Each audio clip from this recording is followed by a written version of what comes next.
First of all, once again, we have to put in perspective and in context why we're here. This is why we're here. This is why the chief spoke today. And this is why I'm speaking to you. His name is Jayland. And he's not a monster. He's my client.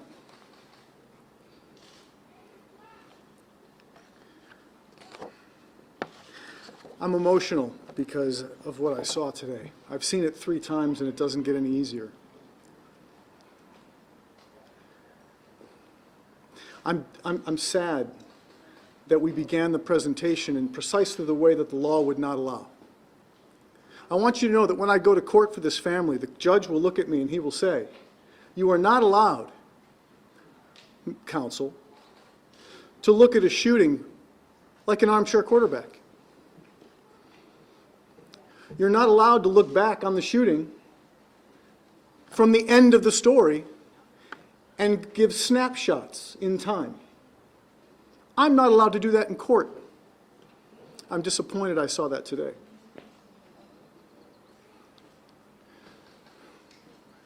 They want to turn him into a masked monster with a gun, and we knew that.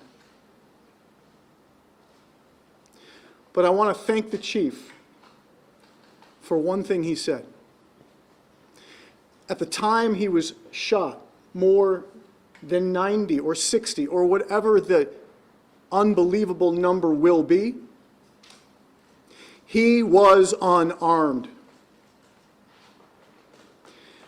A couple days ago, a guy with my skin color held off police, killed a couple, and is in jail today. In a standoff with a long firearm called a rifle.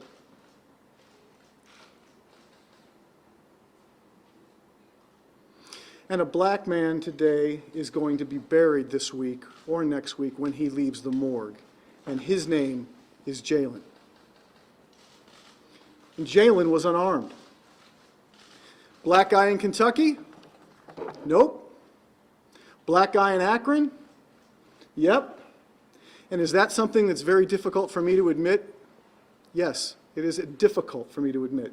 Because I didn't come here to inflame what I fear will be inflamed. I came here to say what our message is, and that is peace.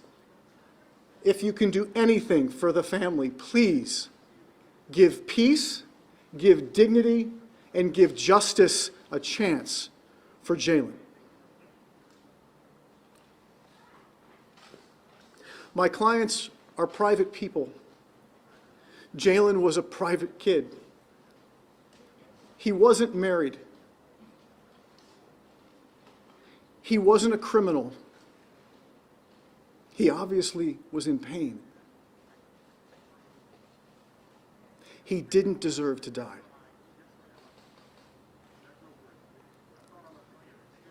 By the way, my name is Bobby DiCello, and I represent Jayland Walker, and I have my team here with me. And my team will be speaking right after me. You're going to hear from Ken Abarno, and you're going to hear from Paige White, who will be key to our work on this case. And I want to thank all who have reached out to the family, all who have reached out to me. I want to thank each media outlet for doing your difficult work of figuring out which side of this story do you believe. I hope the video tells the full story, and I hope we remember that as Jayland ran across that parking lot, he was unarmed. I'll give closing remarks after my team speaks. So now, without saying more, I'll introduce Ken Abarno.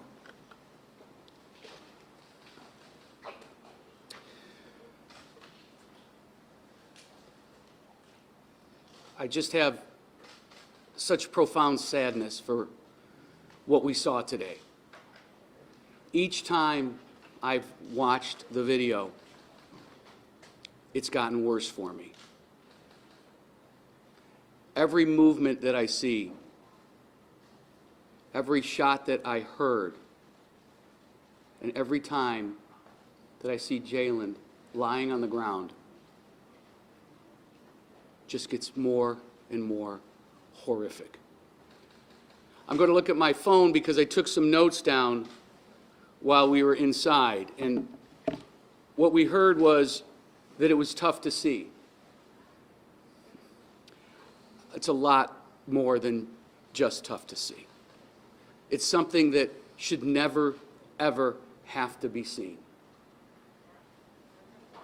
We've heard of transparency, accountability, a commitment to openness, all in an effort to try and gain the trust of the citizens, and for a fair and unbiased review of the facts is what we heard of in the conference today.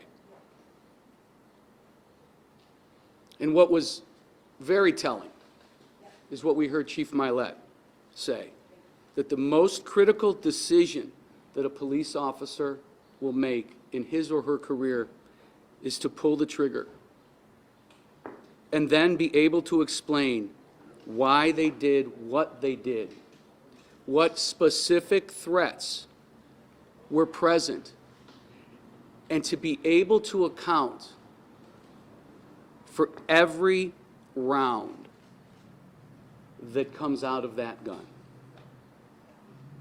Those are my notes, and that's what I heard, and the video will tell us exactly what was said, but that's how I heard it.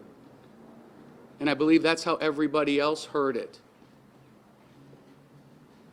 The officers will need to account for every single action that they did. The Walker family is praying for peace. They are asking for peace. They are praying for accountability. We live in a society where we can never see this happen again. We need to get better.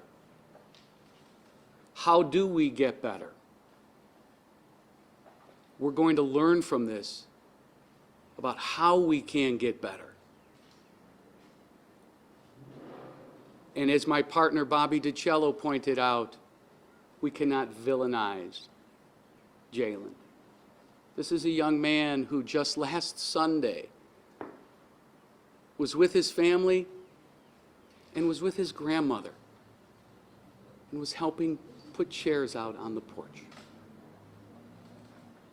His smile, who he was, how he interacted with his family, that's who Jayland was.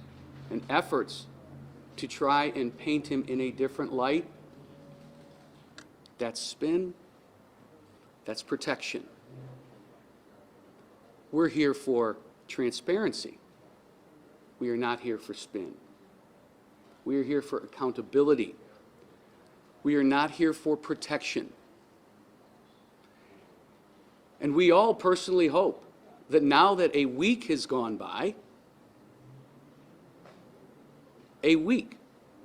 perhaps one of those officers will make a statement or will give a statement to the investigators. I could not tell from the answers inside, but what I understood is that none of the officers have made formal statements yet. Now, we're not privy to the BCI investigation, but if that in fact is the case, that is troubling. That is very troubling.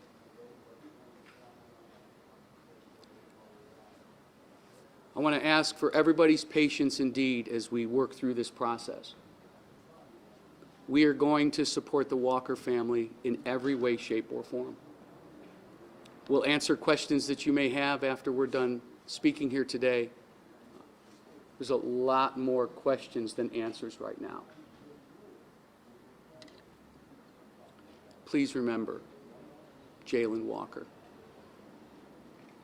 Please remember him. I'm going to ask Paige White to also provide us with some words here today, too.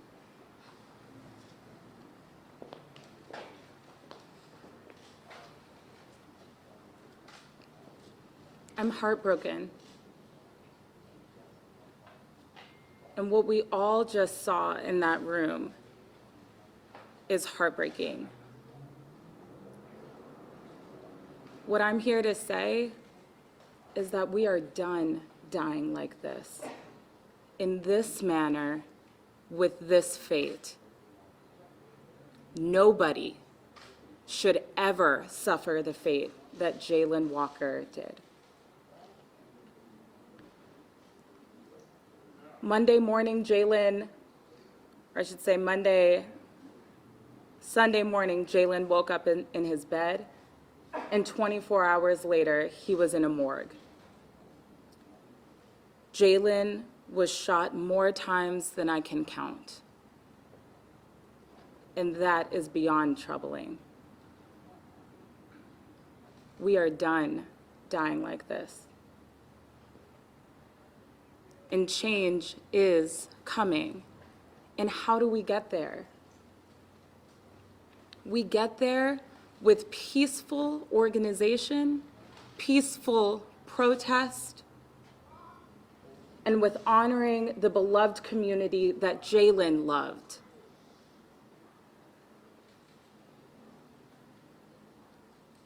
Jayland Walker was a 25-year-old young man full of promise and gone far too soon. Jayland Walker loved his family and he loved Akron, Ohio. And so today, I know that we all have heavy hearts.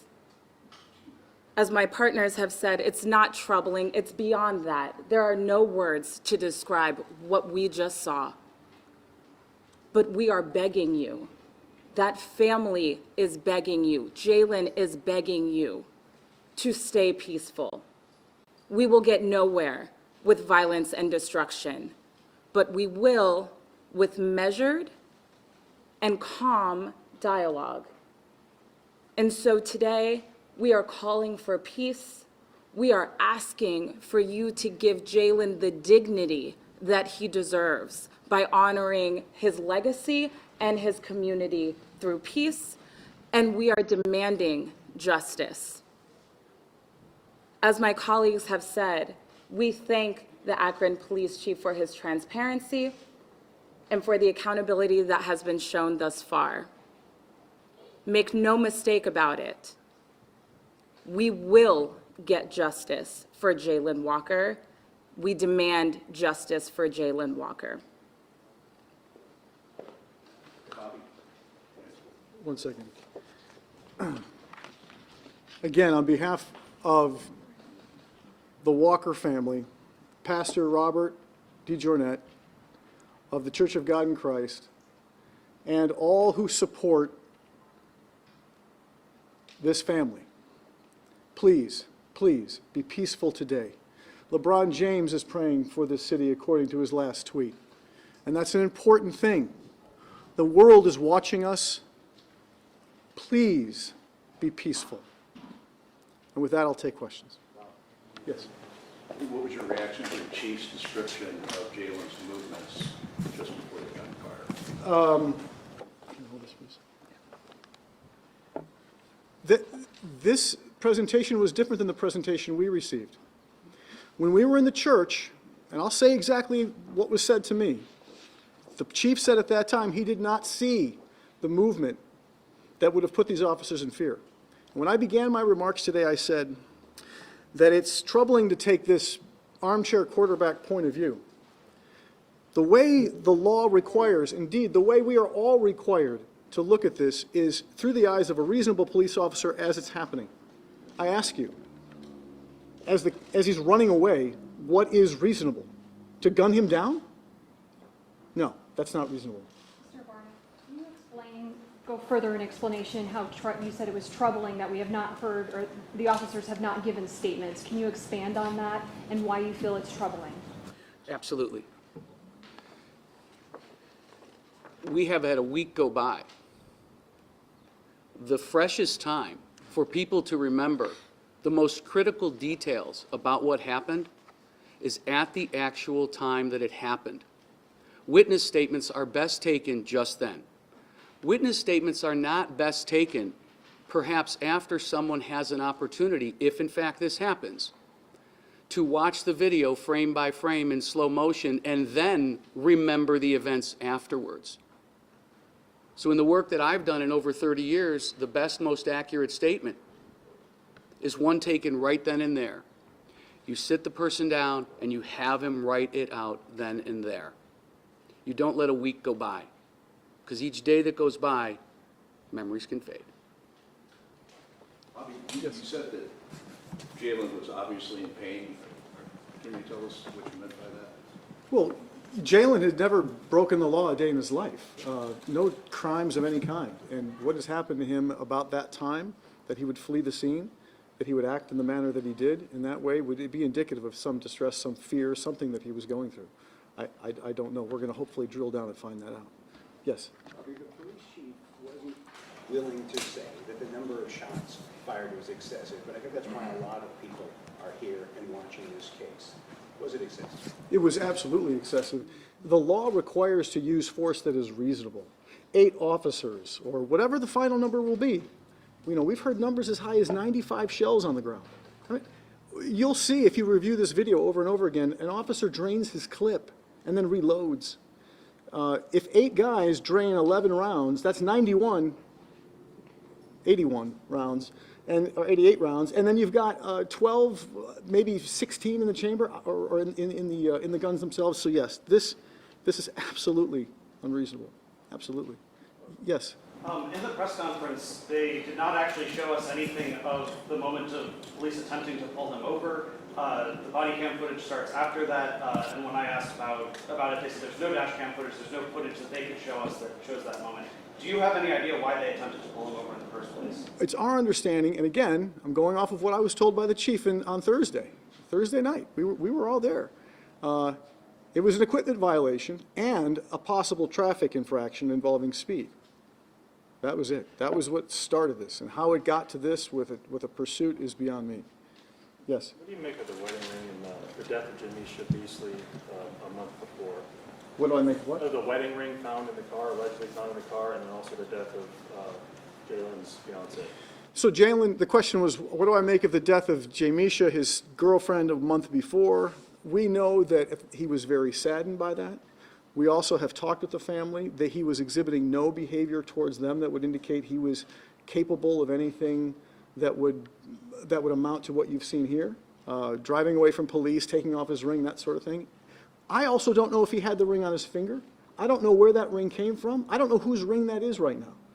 What I do know is there's a ring and a gun. Now, interestingly enough, also, the gun from BCI's point of view, I understand, was found in the back seat. So we have pictures of it in the front seat. And I want to also echo this.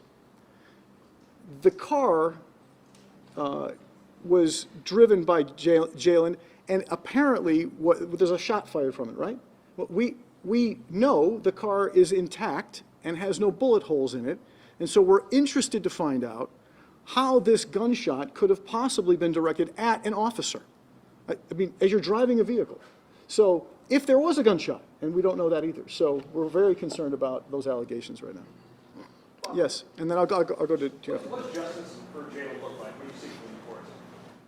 Well, justice for Jayland looks like, first of all, tonight, and in the days that immediately follow on this American holiday, that this American who died is remembered peacefully, and that the struggle of his life begins with peaceful protest, and that those peaceful protests call for change. And, you know, that word is getting old, isn't it?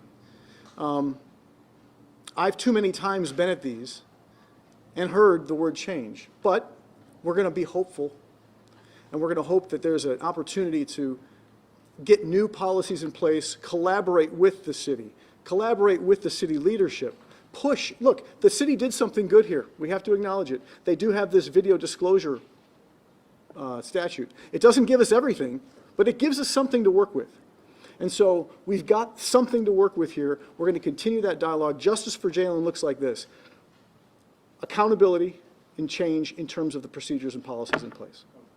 Well, let me go to, go ahead. One of the questions that came out of the presentation from police today is that Mr. Walker was, according to police, wearing a ski mask when he allegedly jumped out of the car. What do you make of that? Is there an explanation for that at this point in this investigation? At this point in this investigation, there is no explanation for that. The behavior is strange, there's no doubt. I want to add, though, that behavior is not lethal behavior. It's bizarre, sure. And the officers find bizarre occasions all the time. They're trained to encounter bizarre occasions. So we don't have an answer for that right now. Thank you. I'll go to you, and then I'll go back here. Yes. Is there any truth to what has been reported that Jayland was pulled over 24 hours before, or there was an attempt made by the Akron Police to pull him over 24 hours before? We understand that the night before there had been an attempt to stop him that resulted in Jayland leaving the area. We don't know more details than that, and we are embracing that fact because he went home to bed that night. On this night, he went to the morgue. So one department got it right, another department got it wrong. Yes? The chief explained the medical care that was given to Jayland before the fire arrived and helped him in the ambulance. In previous releases of video and officer-involved shootings, they usually stop the videos at the point of deadly force, so we don't see anything afterwards. Have you seen what happened after all those fires, after all those gunshots were fired? What you didn't see that I saw was, first of all, a body that was not blurred out. A body that was twitching and moving with every shot that landed, as it was on the ground. The shots continued after he was on the ground. We saw that. It's there. It's real. As to the handcuffing of the body that comes next, we know that they then handcuff him and roll him on his back, and then they begin to apply some sort of attempt at life-saving measures, which after 60-plus wounds and 90-plus bullets makes for a hopeless cause. After that, he's taken into a police car, and we have not seen that video. Did you say he was taken into a police car, or? They attempted. They attempted. There was a Take him into a police car? There was a Yes. consideration while EMS was on the way to put him into a police car. Ultimately, EMS arrived. Consideration, they were discussing it, or they actually? No, they actually, he said it as well, they actually attempted to place him in the car. Their thought was maybe they can get him to a hospital sooner, as the chief said earlier today, but we don't have that video. We never saw that. Yes? Bobby, can you talk about Jayland's state of mind and how he was dealing with the sudden death of his fiancée? Well, we know that immediately after the death of his fiancée, he was sad, but he wasn't exhibiting any kind of behavior that scared the family, or he wasn't talking about things that were bizarre. He wasn't writing out journals or making veiled threats of any kind. He was acting in a normal manner. I mean, he was sad, but he was getting through it, and the family was just as surprised as I am today to talk about it. Knowing what's happened here is a big mystery for them. Yes? Have you been able to determine if he was working, he was a DoorDash worker, was he working at the time of this death? I don't think he was working at the precise time, but I don't know. I'd have to find that out. Anybody else? All right. Oh, yes, yes. We do understand that he was possibly scrambled in the morning, helping her at her home. Do you know possibly where he may have been going before police attempted to track him down? We do not know where he was going at that point in time. We'll find that out eventually, but we do not know at this point in time. Anything else on that? Anybody? All right. Thank you all.